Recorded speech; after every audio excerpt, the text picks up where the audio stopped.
Samantala bilang pagkatugon sa direktiba ni Pangulong Ferdinand R. Marcos Jr. na gawing ligtas at maginhawa, ibiyahe ng ating mga kababayan, ikinasa na ngayong araw ng Department of Transportation ng pilot run ng kanilang Commuter Assistance Program.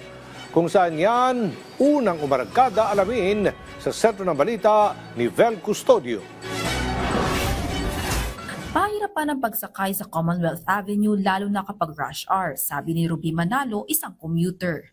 Kasi sobrang dami na po talaga na nagko-commute talaga ngayon. Kasi syempre mas tipid, 'di ba? Sa panahon ngayon, mas tipid. Kaya mas okay talaga yung nagko-commute. Kaso sobrang hirap po talaga makasakay. Lalo na yung mga tipo talaga na yung mga work talaga na maaga talaga. Isa rin po yun sa mga paunahan. So sobrang dami na rin po ng tao. Iba naman po mga enforcer naman po. Although po talagang rush hour na, tinutulungan po nila yung mga commuters. Hinaing naman ng college student na si Jo Marie Española ang overloaded bus, kaya dapat lang daw na laging may nakadeploy at nagbabantay sa mga sasakyan. Kasi po para maprotektahan din po yung mga tao, marami pong nananakawan kasi. Actually nanakawan po rin ako dito. Nanakaw po yung phone ko.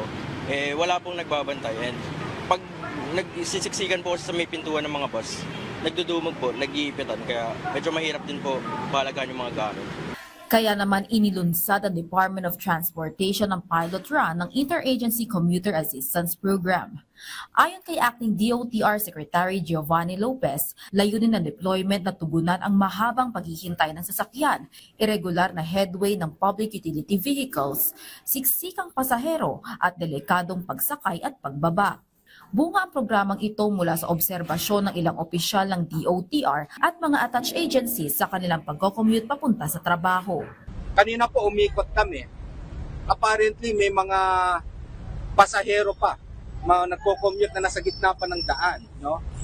Ngayong araw, nag-deploy na rin tayo ng mga Coast Guard natin, ng additional traffic enforcers. But it appears we have to do more, kulang pa.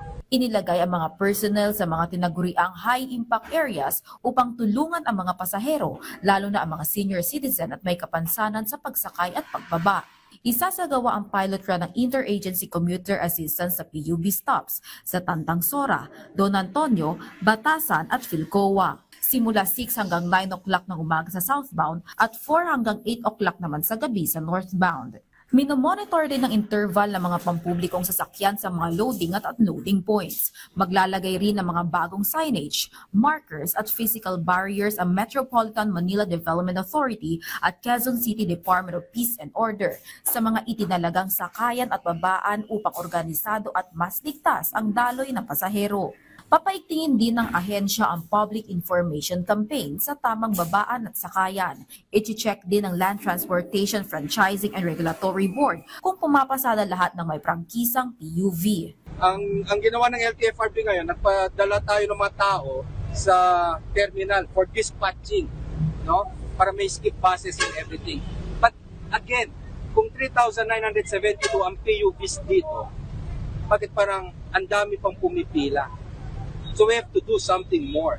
Kailangan nila check kung lahat ba yung nabigyan ng prangkisa, talagang yes, operational. Bahagi ang interagency effort ng DOTR, LTFRB, LTO, MMDA, QCDPOS at Philippine Coast Guard ng direktiba ni Pangulong Ferdinand R. Marcos Jr. na gawing mas ligtas at mas maginhawa ang pampublikong transportasyon.